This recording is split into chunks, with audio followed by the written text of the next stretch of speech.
Bonsoir. Une opération de rattrapage pour les demandeurs toujours en attente de la carte nationale d'identité. Comment va se dérouler cette opération? Eh bien, on en parle en début d'émission. Et ce soir, il sera question de l'engagement pour un lectorat africain actif et durable. Eh bien, c'est le thème de la 12e édition du Salon international du livre d'Abidjan, qui s'est ouvert ce mardi 17 mai 2022. Et justement, pour en parler, nous recevons M. Demba Diop. Il est donc ingénieur expert en télécommunications et auteur de l'œuvre Le Jour montant, et Dr Massemba Gueye, écrivain, conseiller à la présidence de la République du Sénégal. Analyse pertinente et débat constructif. Ce qu'il faut retenir de l'actualité, c'est dans notre Live Talk. Bienvenue.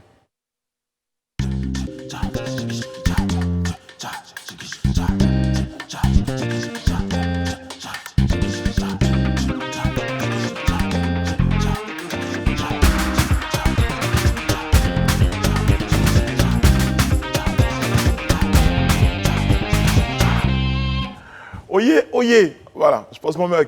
On est très heureux d'être en votre compagnie. Nous sommes très heureux, comme tous les soirs, d'être en votre compagnie et de partager ce moment sur Live TV, la télé sans filtre. Et surtout, merci à vous, téléspectateurs, qui êtes chaque soir plus nombreux à nous regarder. Et ça nous touche énormément. Bonsoir, Ayana. Bonsoir, Brice. Quelqu'un disait sur le plateau hier, vous avez mis notre Ayana. Donc ça va, on l'a sortie de la boîte, on l'avait bien conservée. Ça va, Ayana, ça se passe bien? Ça va très bien, et toi-même? Très bien. Quelqu'un aurait dit, ça va? Ça va. Ça va, ça va. Bonsoir Alain Toussaint, comment allez-vous? Bonsoir Brice, je vais bien vous-même. Je disais il y a quelques heures à quelqu'un quelque part, vous avez vu toute la poésie. Je disais il y a quelques heures à quelqu'un. Je suis comme ça, je suis en forme ce soir. Alors je disais à quelqu'un quelque part il y a quelques heures que vous étiez, pour moi, vous faites partie des personnes les plus brillantes de mon environnement. Et je tenais à vous le dire en direct ce soir. Merci. Un bel hommage. Oui, c'est le cas de le dire. Vous également, hein? Vous qui êtes sur les grandes chaînes internationales. Hein? Pardon? J'ai dit vous qui êtes sur les grandes chaînes internationales. Merci Alain. Une réputation qui dépasse les frontières. Enfin, vous le dites. Ouais. Voilà. Élisée Bolougbe, comment allez-vous? Je vais très bien, Brice, et vous-même? Je vais très bien. Je disais aussi à quelqu'un quelque part. Il y a quelques heures. Oh, que certainement j'étais l'un des plus fougueux dans votre entourage, certainement peut-être. Non, qu'on vous aime bien surtout. Ok, merci beaucoup. Il y a beaucoup d'amour. C'est cela, la force de cette équipe. Il y a beaucoup d'amour sur le plateau. Beaucoup. Allez, sur ce, on va aborder notre question du petit débat. À tout de suite.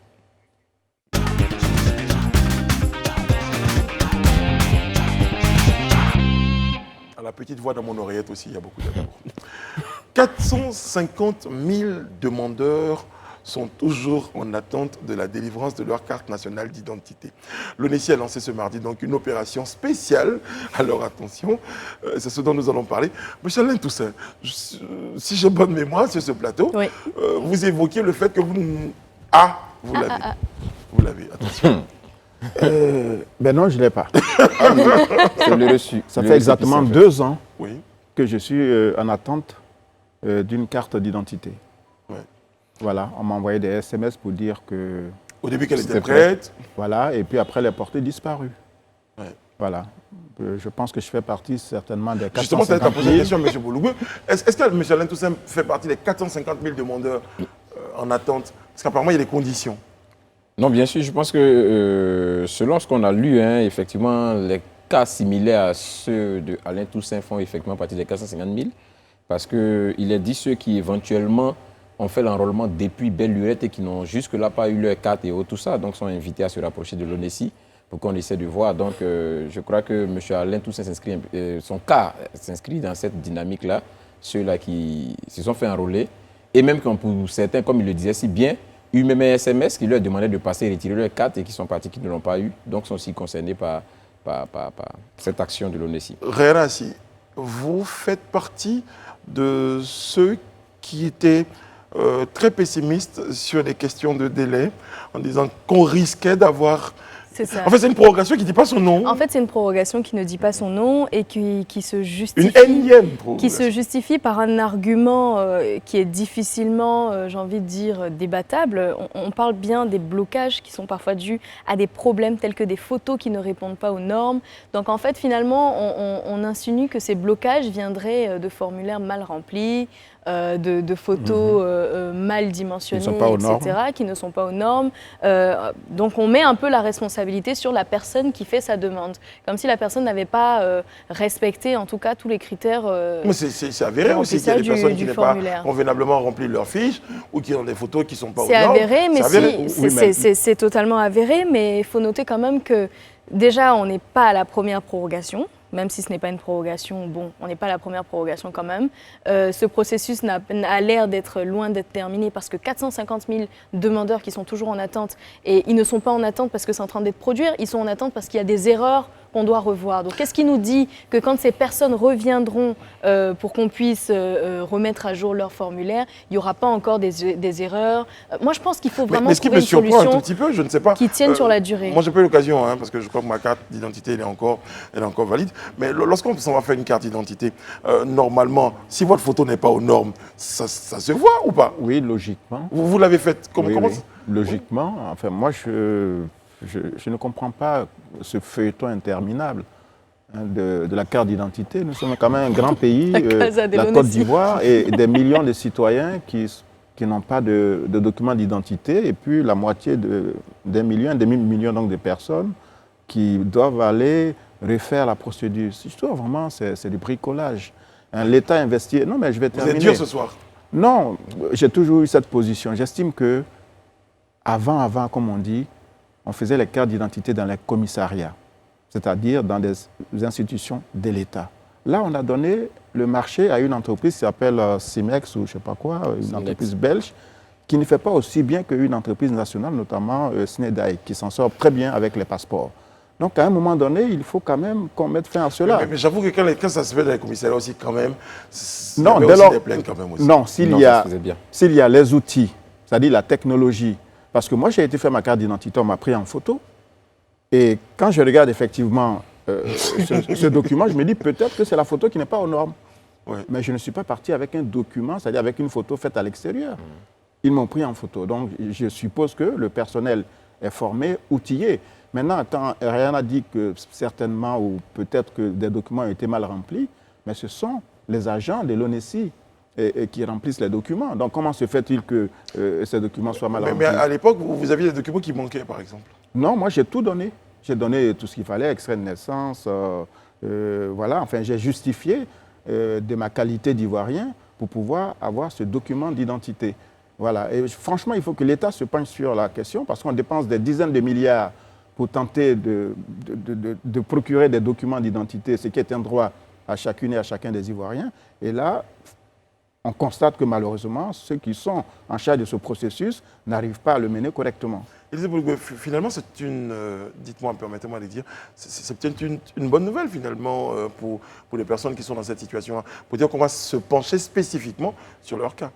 Oui, c'est... Bon, enfin, je relativise. Peut-être dit que c'est une bonne chose, moi je laisse ça à l'appréciation, au jugement des uns et des autres. Que vont devenir ces personnes-là qui étaient dans cette situation-là? Et donc la nouvelle est tombée, on va se pencher sur leur cas. Non, je pense qu'il y a deux catégories. Il y a effectivement ceux-là sur lesquels certainement il y a quelques dysfonctionnements, mais il y a aussi ceux-là qui en réalité aussi font partie de ceux qui ont eu les cartes en 2009, mais qui n'ont pas pu se faire enrôler parce qu'il y a cette possibilité-là aussi, puisqu'en marge de cette opération, l'ONESI lance la possibilité de pouvoir se faire enrôler. Mais ce que je veux juste dire, je pense qu'il ne faut pas qu'on se le cache.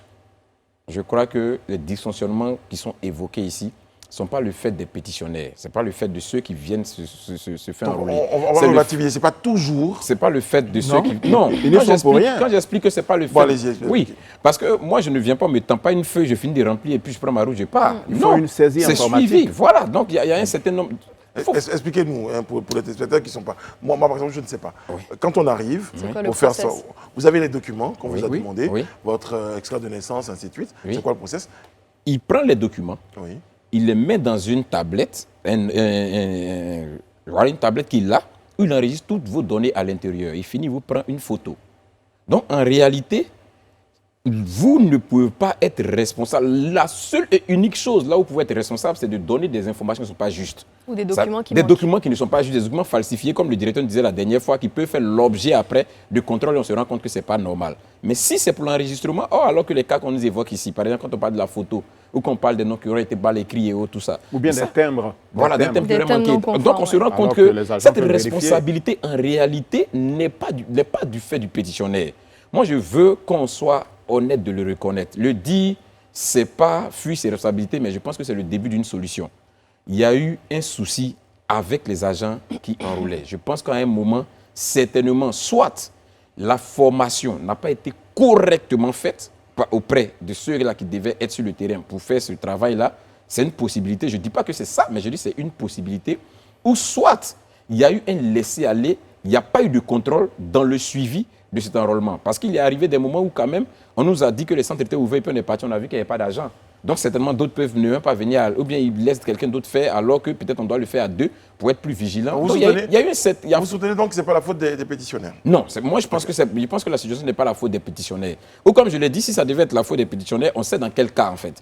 Donner des documents qui ne sont pas des documents vrais, et puis après quand on se rend compte derrière, quand on fait le suivi que ce n'est pas des bons documents, ça on peut le comprendre. Mais la grande responsabilité, il faut qu'on ait l'honnêteté de le dire, repose sur l'institution, sur les agents de l'institution qui, à mon sens, ont certainement failli quelque part dans le fonctionnement. Voilà. Et moi, j'ai un petit souci donc, avec ce concept d'une opération spéciale durant laquelle ces agents viendront accompagner ou recevront les demandeurs, les appuieront dans la résolution de leurs problèmes, les accompagneront spécifiquement. Ce n'est pas ce qui est censé être fait. J'ai envie de dire, c'est un peu la norme. Normalement, quand je vais me faire enrôler, je suis suivie personnellement par un agent. Donc finalement, il n'y a rien qui change. C'est comme tu le disais, une prorogation qui ne dit pas son nom. Et c'est un peu un aveu de non-efficacité des agents. Mais ce qui change, mais si on remet ces mêmes agents... Ce qui change, c'est qu'avant, c'était des opérations d'enrôlement, il y avait en même temps des opérations d'inscription, alors que là, c'est spécifiquement des cas. Mais c'est le nom qui oui, change. mais en fait, c'est ça. C'est la même chose. On fait une opération spéciale, mais pour faire ce qu'on fait finalement quand il n'y a pas cette opération spéciale. Ce qu'on n'avait pas bien fait. Voilà. Ce qu'on n'avait pas bien fait. Et qu'est-ce qui nous prouve qu'on va bien faire si on a les mêmes agents, si on n'a pas réglé le problème à la source? C'est pour ça que je disais, on n'est pas à l'abri d'avoir une nouvelle opération spéciale après ça. 450 000 personnes. Admettons qu'on ait, dans ce nombre-là, un quart qui soit des travailleurs. On va partir sur 100 000. Donc, ça fait au moins 100 000 journées de travail.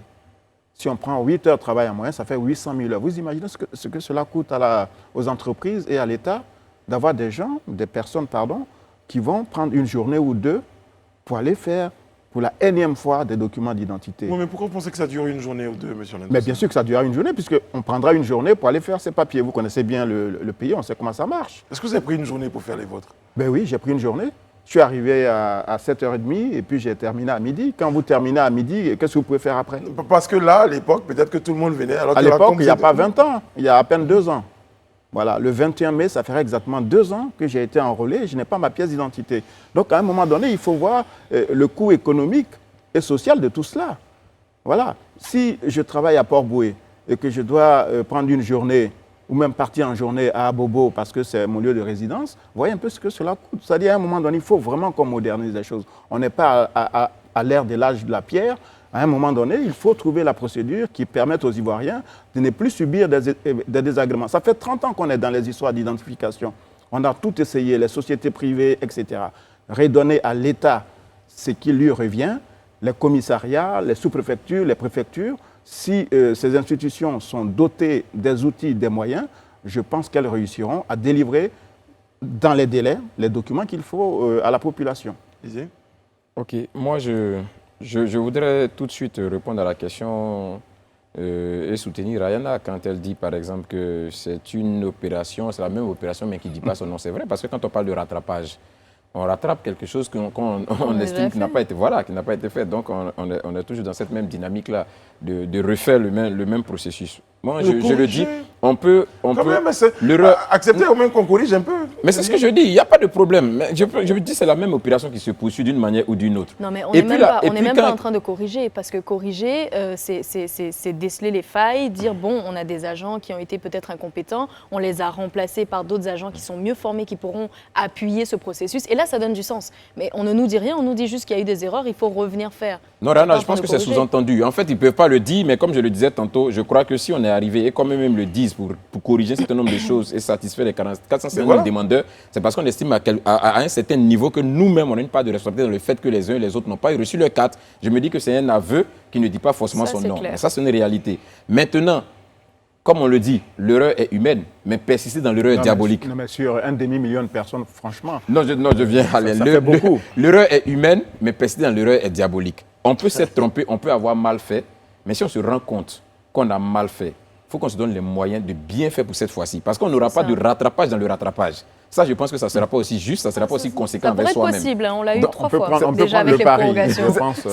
C'est pourquoi je dis, j'espère qu'on n'aura pas de rattrapage dans le rattrapage. Parce que là, maintenant, ça va ressembler, comme je le dis, vraiment à quelque chose de diabolique. C'est plus une erreur maintenant. C'est-à-dire qu'on décide définitivement d'être dans cette dynamique-là. Donc, j'espère vraiment que ça va servir de leçon et qu'on va corriger tout ce qu'il y a à corriger. Oui. Voilà. Je voulais compléter, parce que c'est un sujet sensible. Je souhaite que les députés qui se plaignent de ne pas avoir été invités à la COP 15 se saisissent de ce dossier et que les représentants de l'ONICI soient convoqués, enfin invités devant la représentation nationale afin qu'on sache exactement ce qui bloque. Parce que n'oubliez pas qu'en 2023, il y a des élections. On va parler des cartes d'électeurs, d'enrôlement, etc., d'inscription sur les listes électorales. Donc, il y a des centaines de milliers de nos compatriotes qui sont déjà d'office ou bien qui pourraient être d'office exclus du processus électoral. Si évitons les histoires. En cours, oui, mais même pas comme il faut. Mais ça peut dire pourrait, c'est pourquoi il dit moi aussi je précise que celle-ci et les autres à venir, parce que je suppose que les nouveaux majeurs voudront bien avoir des documents d'identité. Il y a plusieurs, je crois 5 à 6 millions de nouveaux majeurs. Donc il faut aussi qu'on se penche sur cette question. Donc ce serait bien que nos amis aillent expliquer à nos députés qu'on a élus comment se déroule l'opération et quel est le coût pour l'État. Parce que quand on dit 450 000 dossiers qui sont rouverts, ça a un coût. Qui paye? Et le cahier des charges de cette entreprise, moi je serais bien curieux de savoir ce qu'il dit exactement. Parce qu'on ne peut pas chaque fois comme ça proroger, annuler. Attendez, mais franchement, ça suffit. On est quand même la Côte d'Ivoire. Voilà. On nous parle de pays émergents, de 9% de croissance, et on n'a toujours pas la capacité à mener un processus d'identification correct. À un moment donné, il faut que ceux qui mènent ce processus aillent devant la représentation nationale pour rendre des comptes et que l'on sache exactement ce qui coince. Lisez, je me tournais vers vous et votre légendaire optimisme. Pour dire que... Tu évites de te tourner vers moi. Il n'y aura pas de troisième fois. De ce côté de la table, là, ça va pas trop, non. Ça va pas trop. Donc, on va vraiment être optimiste et espérer que cette opération-là se déroulera comme on souhaite et que toutes ces personnes-là... En tout cas, nous faisons confiance au DG. En tout cas, on espère qu'il saura prendre toutes les dispositions pour qu'on puisse ne pas se retrouver dans un rattrapage du rattrapage. En tout cas, moi, je ne ferai pas un troisième enrôlement. Donc, voilà, monsieur le DG, ma carte est là. J'attends ma pièce d'identité définitive parce que je ne peux plus faire d'opération dans les établissements bancaires. Je montre un passeport, on me dit non, pas de passeport. Je montre un passeport d'un autre pays, on me dit non, ça ne marche pas ici. Bon, alors... On a compris. Franchement, vous avez compris. On a compris votre désarroi, monsieur Alain. Ben, il peut avoir mon téléphone s'il appelle à la rédaction aussi. Ça, c'est un vrai appel de pied. Mais puisqu'on est dans une opération spéciale. C'est un vrai appel de pied. Un seul cas sur les 450 000. Les 450 000, non, c'est pas vrai. Bon, allez, on va aborder une question. Et puis, c'est vrai qu'après, on souhaiterait qu'il y ait beaucoup plus d'informations dans les villes d'intérieur, des personnes, comment ça va se faire, avoir des informations complémentaires, donc émanant de l'ONICI, qui soit, pourra, en tout cas, ce siège-là, il est là, c'est le siège de l'invité. Et donc, si l'ONICI souhaite justement apporter des éclaircissements, eh bien, nous sommes là. Nous serons ravis de recevoir des responsables de l'ONICI, le directeur général en l'occurrence, ou un responsable pour expliquer, voilà, par les canaux que Live TV vous offre. Donc il y a le JT, il y a d'autres canaux. Sinon, voilà, il n'y a pas de problème. Alain n'a pas sa carte. Bon, merci d'être toujours fidèle et d'être présent. Merci en tout cas pour vos contributions. On va laisser derrière nous notre petit débat et puis nous tourner vers notre lu, vu et entendu.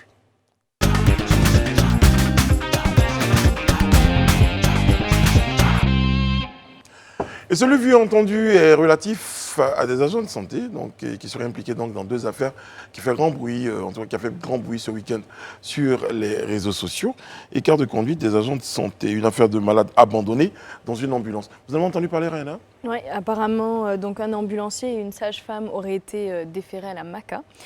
Pourquoi? Eh bien, ils sont accusés d'homicide involontaire. Ce qui se serait passé, c'est que ils ont laissé donc un malade dans l'ambulance pour aller faire le marché, entre guillemets. De façon terre à terre, c'est vraiment ce qui s'est passé. Donc, de retour donc, du CHR d'Abobo pour des examens médicaux, ils partaient vers Alépé, où justement les 2 responsables agents de santé ont laissé le malade dans l'ambulance et il était en détresse respiratoire parce qu'il faisait vraiment chaud. Il a essayé donc de sortir par la fenêtre de l'ambulance et c'est comme ça qu'il est tombé et qu'il a rendu l'âme, on va dire. Donc déjà, condoléances à toute sa famille et tout ça, mais c'est l'occasion pour la énième fois sur ce plateau, parce qu'on en a beaucoup parlé, de rappeler à la responsabilité des agents de santé. Mais au-delà de ça, on va même plus parler de responsabilité parce qu'on est sur une forme de négligence qui est vraiment... qui nous dépasse. Moi, j'avoue, quand j'ai lu cette histoire, elle m'a paru tellement surréaliste C'est pas que j'ai possible. failli ne pas y croire. Parce que je me dis, comment des personnes sensées, des personnes, je veux dire, des humains, peuvent imaginer qu'à l'intérieur de l'ambulance, il y a quelqu'un qui soit en situation de détresse et qu'on abandonne cette personne-là? Non. Oui.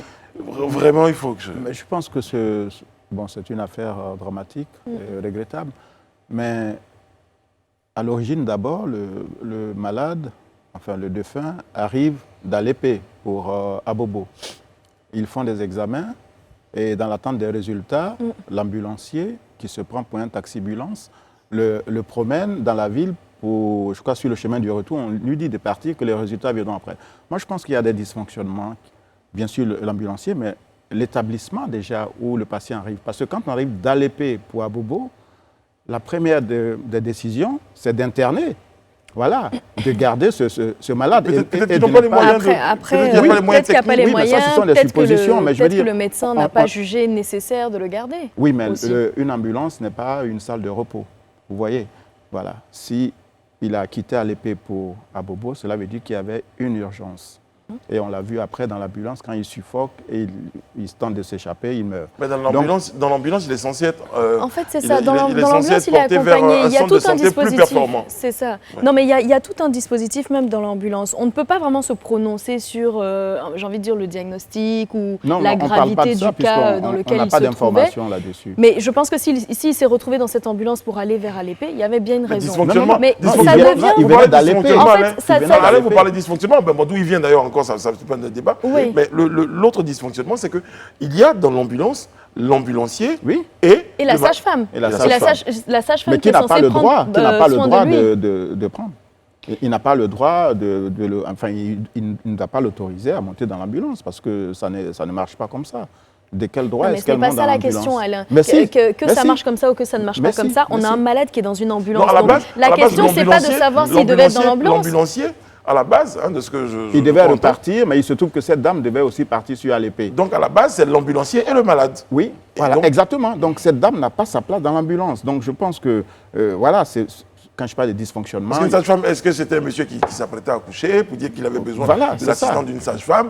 Non. Pour dire qu'un médecin ou un infirmier pour accompagner un malade dans une ambulance, ça pourrait se comprendre. Mais si à la base même c'était que l'ambulancier et le malade... Elle n'avait pas le droit de monter dans cette ambulance aussi. Oui, mais en fait, ce que je veux dire, c'est que moi, je pense qu'on est sur un faux problème. Qu'il y ait une sage-femme dans l'ambulance ou pas, moi, ça ne me dérange pas. Mais parce si, que c'est un agent de santé. Non, si je peux finir, parce que Bon. c'est un agent de santé. Il n'y aurait pas eu ce décès. Ce décès n'est pas dû au fait qu'il y ait une sage-femme dans l'ambulance. Ce décès est dû au fait que l'ambulancier et la sage-femme ont laissé le malade dans l'ambulance pour aller faire le marché. Excusez-moi, je pense qu'il y a un problème plus grave que le fait que la sage-femme soit dans l'ambulance. Non, parce que quand on parle d'une affaire, il faut aussi avoir la chronologie. Hypothèse 1. L'ambulancier repart sur Alépé avec son malade sans prendre d'autres passagers. Il repart dans un centre hospitalier. Hypothèse 2, c'est ce qui arrive. La dame, qui est sans doute l'amie, et je pense que cet ambulancier doit être coutumier de ce genre de trafic, de commerce et autres, présomption d'innocence, mais ce sont des suppositions. Donc, dans cette hypothèse 2, cette dame lui demande de l'aider à rentrer à Alépé, donc il embarque. Elle veut faire des courses, il s'arrête. Donc ce sont quand même des éléments importants. Non, mais il ne fait pas que s'arrêter. Parce que encore s'il s'arrêtait et qu'il restait dans son rôle d'ambulancier, donc dans la voiture avec le malade, il n'y aurait pas eu ce décès. Parce qu'il aurait su quand le malade serait étouffé. Le problème, c'est que l'ambulancier, qui est lui-même responsable du malade à cet instant précis, est allé faire le marché. Oui, mais c'est ce qu'on dit. Mais s'il avait refusé, on dit la même chose. S'il avait dit à la dame que je ne suis pas un taxi et que je repars avec mon seul passager qui est le patient, je pense que ce drame ne serait pas arrivé. Voilà. Élisée, on va sortir du débat tous les deux. On va se tourner vers Élisée. Non, moi, c'est une situation tellement dramatique et puis triste à la fois que on a du mal vraiment. C'est hallucinant d'être en train d'en parler. Comme Alain Pouel le dit, c'est vraiment surréaliste, quoi. C'est-à-dire, on se pose mille et une questions. Mais ça nous ramène à ce qu'on a toujours l'habitude de dire. Comme pouvait le dire un célèbre homme politique en Côte d'Ivoire,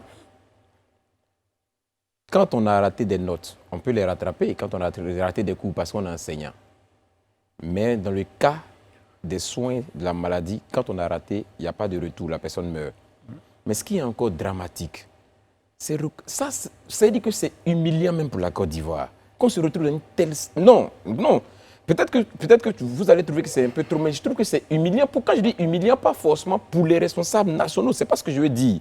Mais aujourd'hui, que l'Ivoirien soit arrivé à ne pas comprendre l'importance de la vie de quelqu'un qu'on est en train de transporter. Ce n'est pas tous les Ivoiriens. Non, je ne dis pas tous les Ivoiriens, je suis en train de dire. Quand je le dis, j'essaie en fait pas de généraliser, mais de voir un peu, parce que ces gens de cas, c'est vrai que ça a été évoqué aujourd'hui, ça a choqué l'opinion, mais c'est des choses qui parfois, peut-être à notre niveau, ou bien on a entendu auprès d'un voisin ou bien des amis, mais c'est des faits souvent qui nous sont rapportés, pas forcément dans le même cas, mais qui sont liés à la négligence en ce qui concerne les soins de... La négligence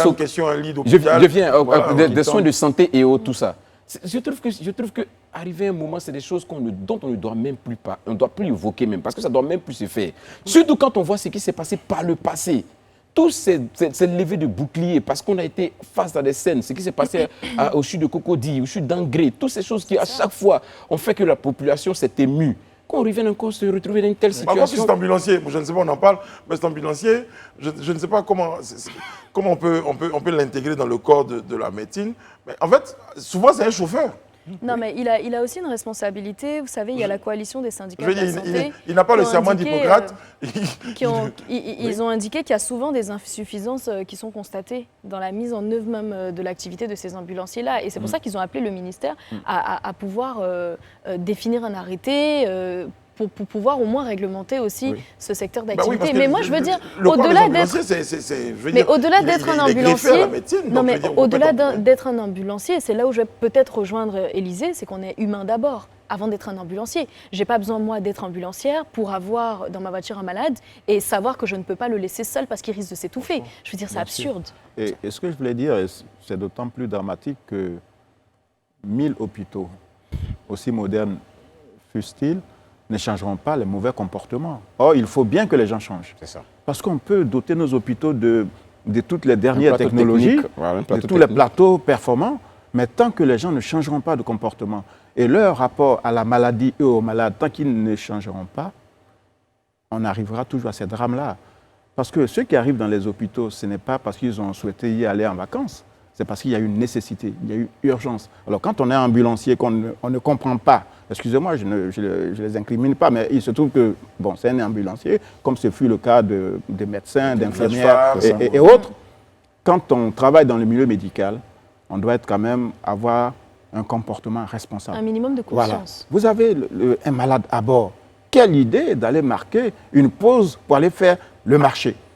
Quelle idée. Circonstances même qui précèdent même le décès. En fait, le monsieur est obligé de chercher à se donner de l'air jusqu'au point où il cherche une issue de sortie et qu'il tombe, qu'il meurt. Mais c'est imaginer combien il est en train de souffrir dans cette ambulance en fait. Très bien.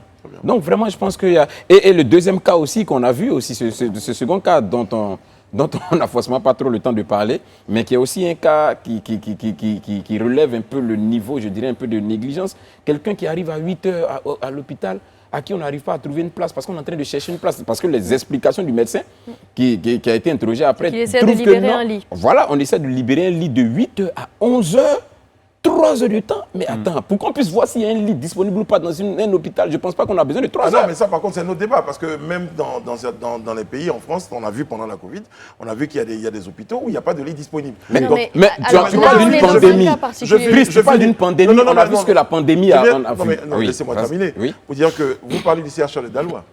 Oui, le nouveau CHR de Dalois. Le nouveau CHR de Oui. Dalois. Et à Dalois, il y a 2 établissements Donc, médicaux. si le médecin estimait, par exemple, qu'il est en train de chercher à libérer un lit, est-ce que j'en ai pas Non, mais peut-être Brice, je pense que l'argument que tu n'as pas entendu, c'est qu'il te dit qu'après la réhabilitation de ce CHR, il a été dit qu'on n'octroie pas de soins à un malade qui est à même le sol, qui n'est pas sur Il a un lit été d'hôpital. réhabilité en juillet Mais 2021. alors, on n'octroie pas de soins à ce malade, mais on sait au moins dans quel état il est, on sait un peu la gravité de son état, on sait s'il va tenir 1 heure ou pas. Donc, on peut recommander à son parent, avec qui il était, de pouvoir l'amener rapidement vers un autre centre de santé. À 11 heures.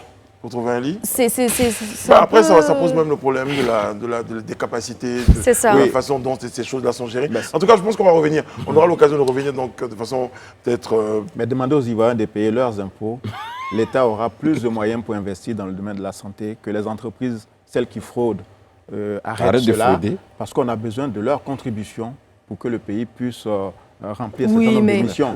Ça, c'est un autre débat. Et que les mentalités aussi changent. Moi, je marque une pause, s'il vous plaît. Merci sur les plateaux. Vous êtes gentils. Je sais que c'est un sujet qui est passionnant et dont on a beaucoup de choses, sur lesquelles on a beaucoup de choses à dire. Mais bon, il faut marquer une pause et on aura l'occasion, je vous promets, de revenir sur ce sujet-là tout de suite. Nous sommes de retour sur le plateau de Livestock pour la seconde partie de notre rendez-vous et merci de recevoir nos invités.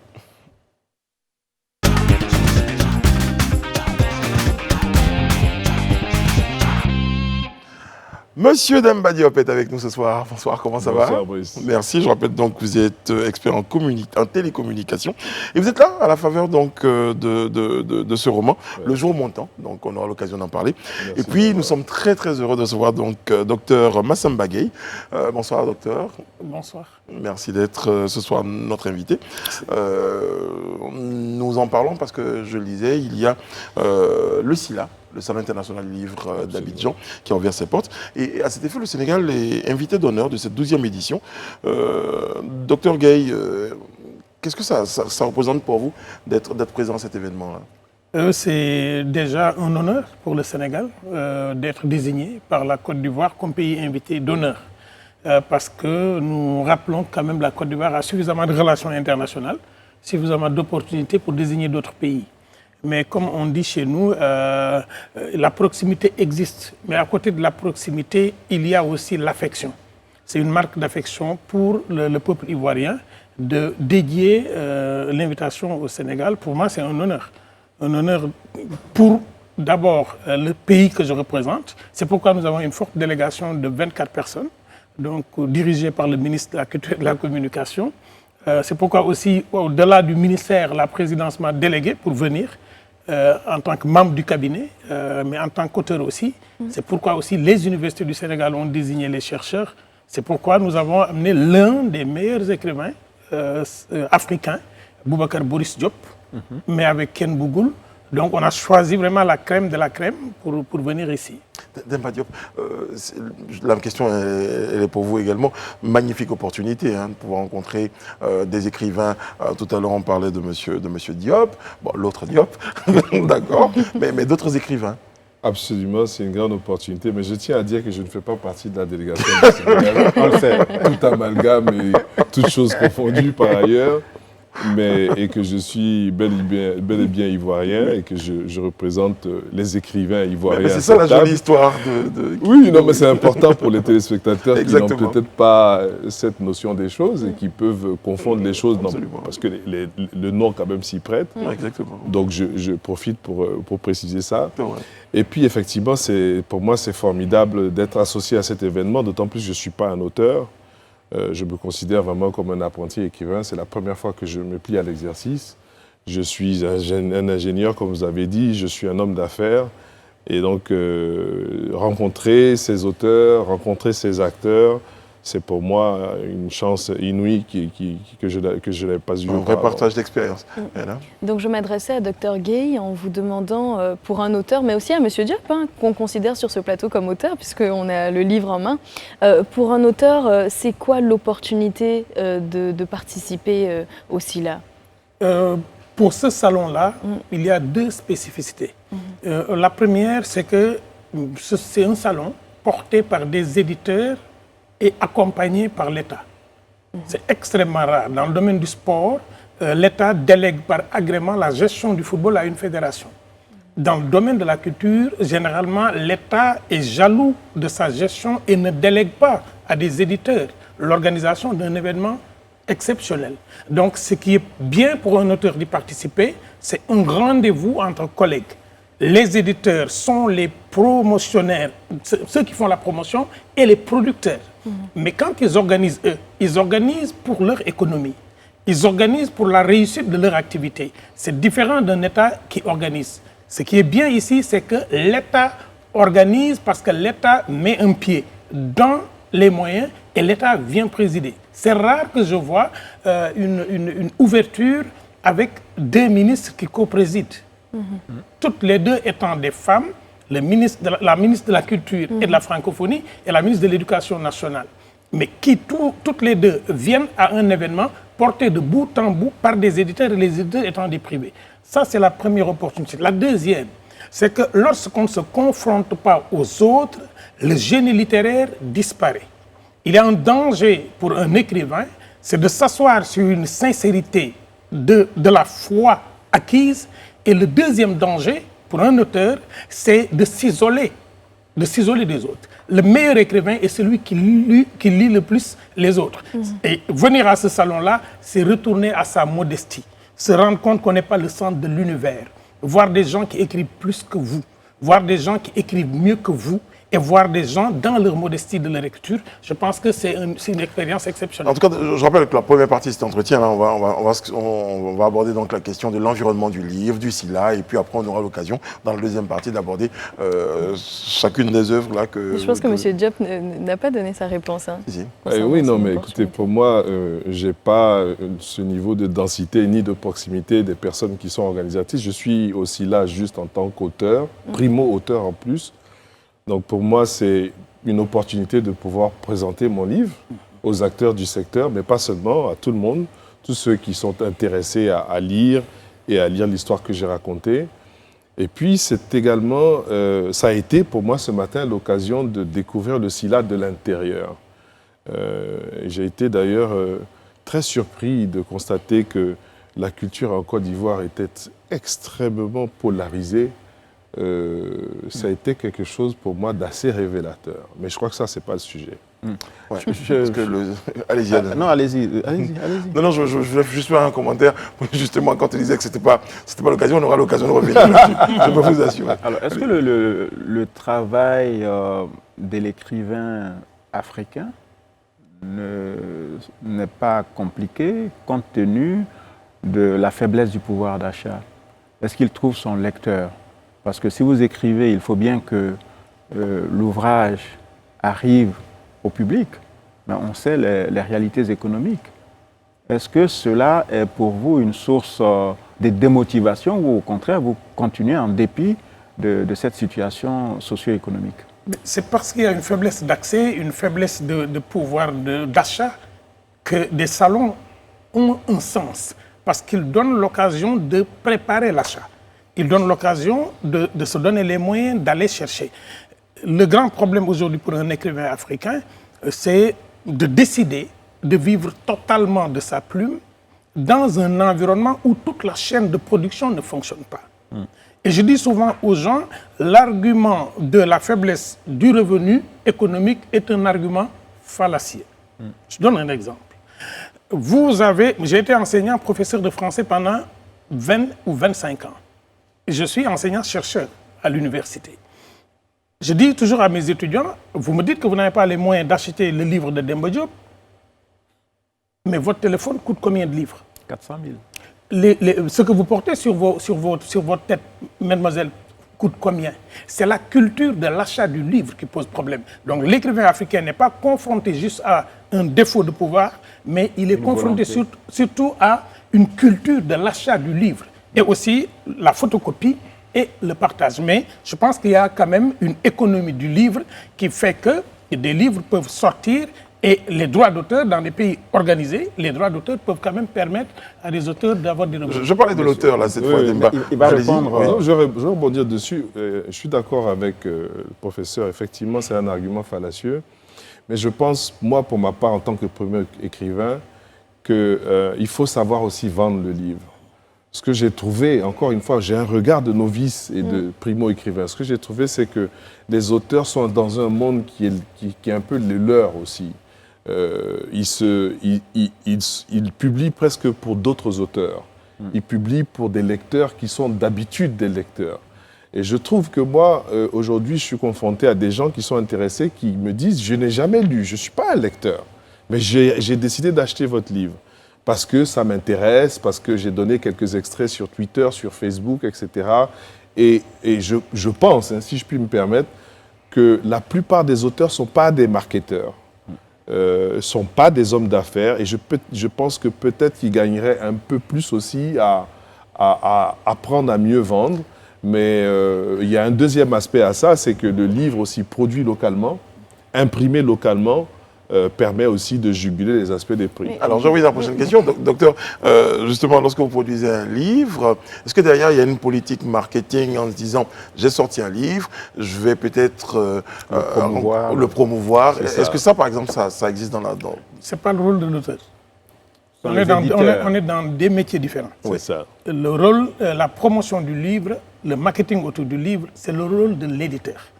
C'est l'éditeur qui investit, comme le producteur investit dans le CD ou bien dans le clip d'un artiste. Mais vous, en tant qu'auteur, si votre éditeur ne le fait pas, est-ce que vous arrivez à l'interpeller sur cette question ? L'éditeur est responsable des droits. Il y a deux choses. En tant qu'auteur, notre image porte l'ouvrage. Moi, quand je sors des livres de contes, je suis conteur, je joue sur scène. Quand je joue sur un spectacle avec Taxi Conteur ou quand je joue avec Bindangazolo ou avec Floppy, quand je joue, je viens en Côte d'Ivoire, je joue, j'amène mes livres avec l'éditeur, en accord avec l'éditeur et je les vends. Parce que la vente du livre est du ressort de l'éditeur qui lui doit compter la vente et de cette vente déduire les charges fiscales qu'il doit payer et le droit d'auteur. Donc, il ne faut pas qu'on confonde les rôles. Maintenant, là où il a parfaitement raison, c'est que les stratégies marketing doivent évoluer. Il faut que les auteurs portent les livres. Aujourd'hui, il est là, il porte son livre. Je suis là, je porte mon livre, mais c'est l'éditeur. Quand il n'y a plus de livres, qui édite ? Qui réécrit? C'est moi. Mais justement, mais docteur, dans des occasions comme le SILA, vous parlez aux éditeurs, vous parlez entre auteurs. Absolument. Donc vous avez certainement l'occasion d'évoquer. Les éditeurs sont là. Enfin, moi, vraiment, je parle en tant que novice, hein, donc je parle sous contrôle du professeur. Mais je dirais que un des problèmes qui se pose, c'est un peu le serpent qui se mord la queue. L'éditeur, c'est la responsabilité de l'éditeur de faire de la promotion du livre. Mais comme le livre ne se vend pas suffisamment, il est très contraint par ce qu'il peut faire pour pouvoir investir dans la promotion et dans le marketing et en même temps rémunérer l'auteur. Donc pour moi, c'est un secteur qui est un truc de connaisseur comme ça. Et justement, on va rebondir sur cette question-là. La question, ça va être simple. Docteur, vous avez l'habitude, hein, et lui, il est beaucoup plus. Donc vous pouvez répondre l'un ou l'autre. Est-ce que ça coûte cher aujourd'hui de sortir un livre? Ça coûte très cher. Ça coûte très cher. Ça coûte très cher de sortir un livre si on n'est pas intelligent. Mais au-delà de est-ce que ça coûte cher, je pense que l'engagement va au-delà du prix du livre. C'est l'intérêt que les gens ont pour la lecture. On est à l'ère du numérique, il y a beaucoup de personnes qui se désintéressent déjà, que les Africains n'étaient pas suffisamment intéressés à cette culture de la lecture. D'ailleurs, le thème, je pense, c'est engagement pour un lectorat africain actif et durable. Quelles seraient les pistes de solutions qu'on trouverait? Est-ce que finalement, le rôle de l'auteur, parce que c'est lui qui porte la vision, ne devrait pas évoluer également?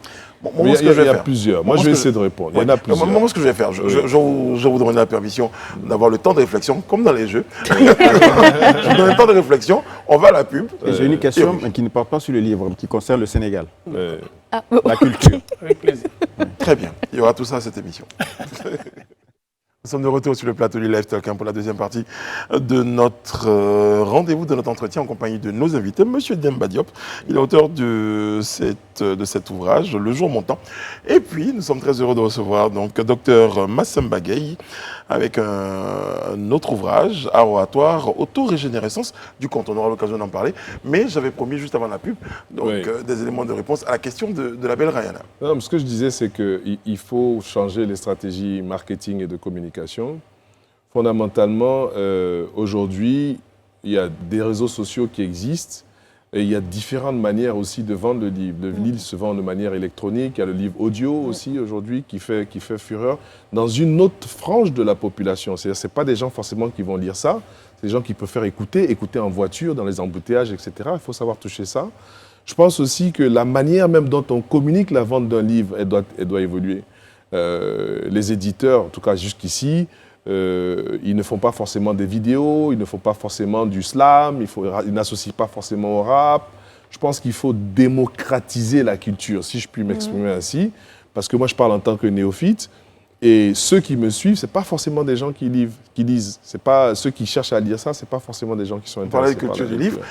J'étais il y a 2 semaines dans une librairie parce que je me suis rébellé contre moi-même. C'était un événement. Oui, non, parce que je disais qu'à un moment donné, j'avais remarqué que les 3 derniers mois, je n'avais pas lu assez de livres. Donc je suis allé à la librairie, donc les livres coûtent cher. Parce que je me disais, bon, je vais prendre 2-3 livres à 20-30 000, mais je suis ressorti avec une facture de 180 000. Ah non, le mien, il coûte 6 500 francs. Je tiens à préciser pour les téléspectateurs. Mais j'ai sorti l'expression et j'ai été rectifié par la dame. Je lui ai dit, qu'est-ce que je peux avoir comme livre de chevet? Elle a dit, non, il faut que ça change. Il ne faut plus que le livre soit un élément qu'on lise pour pouvoir s'endormir. C'est ça. Et je crois que tout l'intérêt de ceci-là, c'est de créer donc cette émulation autour de la culture des livres. Et vous faites bien de le rappeler sur ce plateau-là. Ce qui nous permet d'aborder le volet de vos ouvrages. Merci. Voilà. Enfin. Le jour montant. Oui. Intéressons-nous au titre. Parce que vous qui parlez tout à l'heure de stratégie marketing, comment gagner des millions, surtout dites ça m'aurait intéressé, mais vous dites le jour montant. Absolument. Pourquoi un tel titre? Il parle de quoi? Le jour montant. Alors, je ferai une petite image. Imaginez une femme, 50 ans, qui se trouve à Sini, c'est le premier jour de Ramadan, et elle a passé toute la nuit à prier. L'après-midi est arrivé, on est presque à l'heure de la rupture, elle décide d'aller marcher au bord de la plage, elle marche, elle se promène, elle voit des enfants qui jouent, elle regarde le ciel, il est beau, elle est contemplative. Et puis au loin, elle aperçoit un petit garçon, un jeune, un ado, elle ne sait pas trop, il doit avoir la vingtaine. Elle a l'impression qu'il pleure. Elle se dit, mais c'est quoi, qu'est-ce qui se passe? Elle se rapproche de lui et elle constate avec stupeur que c'est un jeune homme qui vient de se taillader les poignets, qui est en train de se suicider. Elle est tétanisée, elle le regarde, elle observe, elle s'assied à côté de lui et puis dans un geste comme ça, presque de mère, elle lui attrape les poignets, elle essaie de lui sauver la vie et s'engage entre les deux une conversation qui va durer toute la vie du roman. Le jour montant. Très passionnant. Vous me dites donc, on dit ce qu'on appelle un teaser. Ouais, c'est clair que ça donne envie, en tout cas, de rentrer dans la lecture. Qu'est-ce qui déclenche justement cette envie d'écrire un livre, Demba Diop? Beaucoup de choses. Je dirais que pour moi, ce que j'ai appris de ma jeune vie jusqu'ici, c'est que les âmes qui sommes là, nous tous, on est là pour évoluer. Et pour évoluer, on a besoin d'autres âmes. Et donc, je suis arrivé à la conclusion qu'il fallait à tout prix partager un tout petit peu de ce que j'ai appris. Et le jour montant, enfin, pour ceux qui le savent, je suis sûr que le professeur le sait, c'est le titre d'une sourate du Coran, la sourate 93, qui s'appelle « Wadduha » en arabe.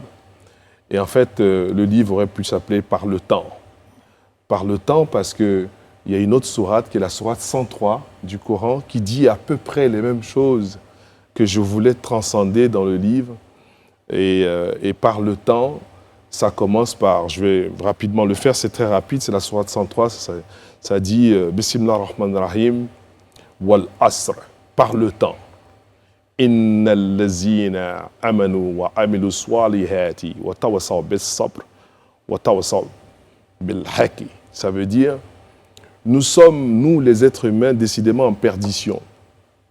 Et que, fondamentalement, les seuls qui ne sont pas perdus sont ceux qui croient et accomplissent de bonnes œuvres et qui sont à la fois endurants et qui s'enjoignent à la fois à la vérité et à l'endurance.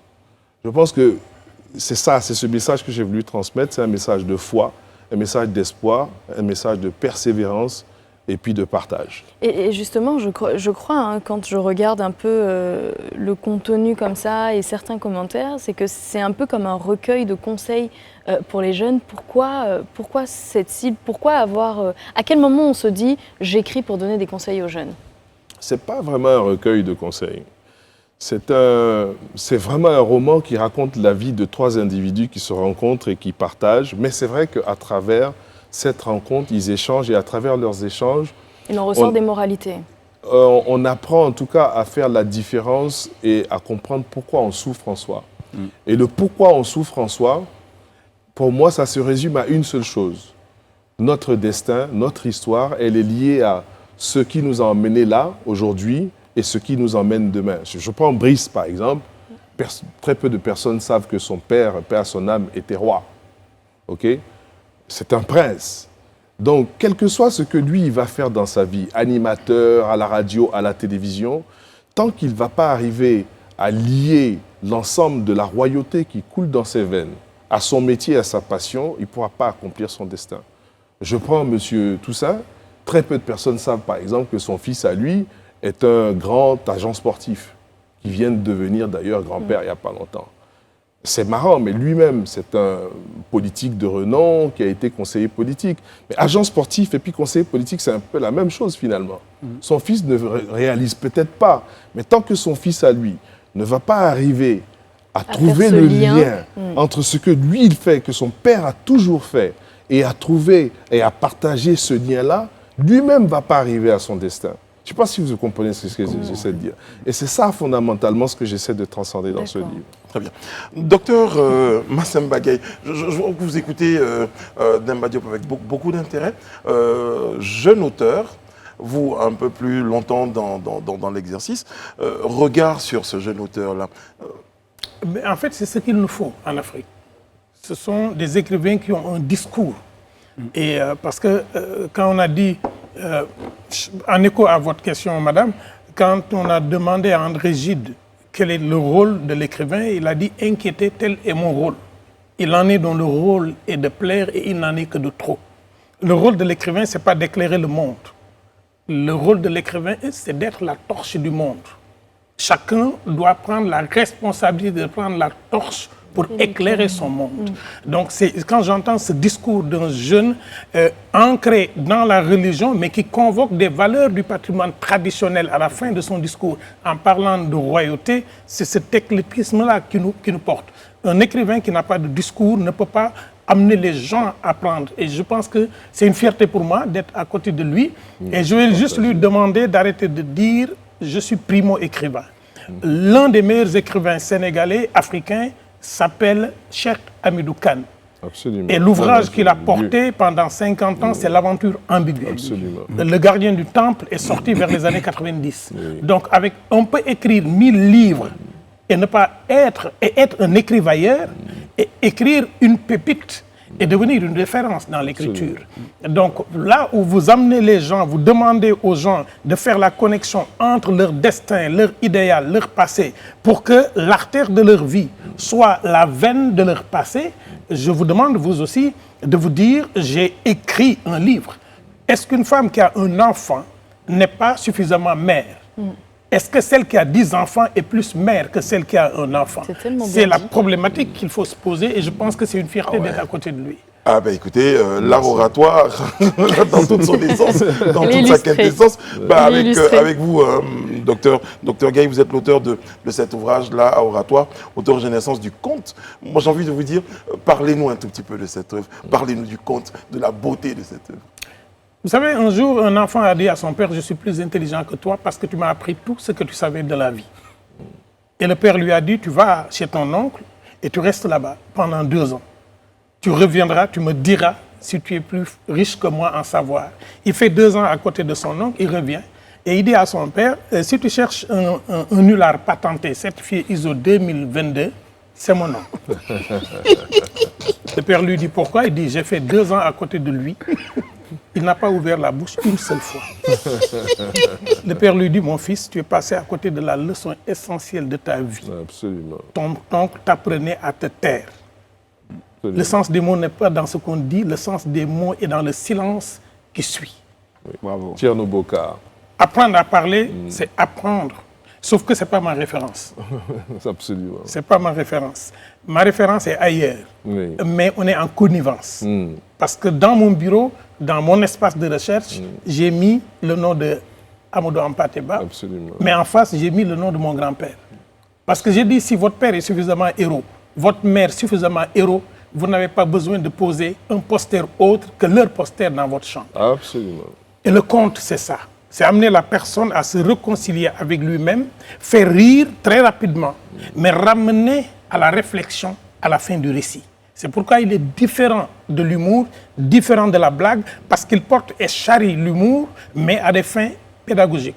Donc c'est un art pédagogique avec une fonction totalement ludique. Pendant 20 ans, j'ai collecté des contes en Afrique. J'ai collecté plus de 3000 contes sur des pays d'Afrique, que ce soit les pays lusophones, les pays anglophones. Je prends en témoin la compagnie Naforoba et Taxi Compteur, qui sont ivoiriens. Je prends à témoin Mafé Aubin, qui est ivoirien. Je prends à témoin Bindangazolo.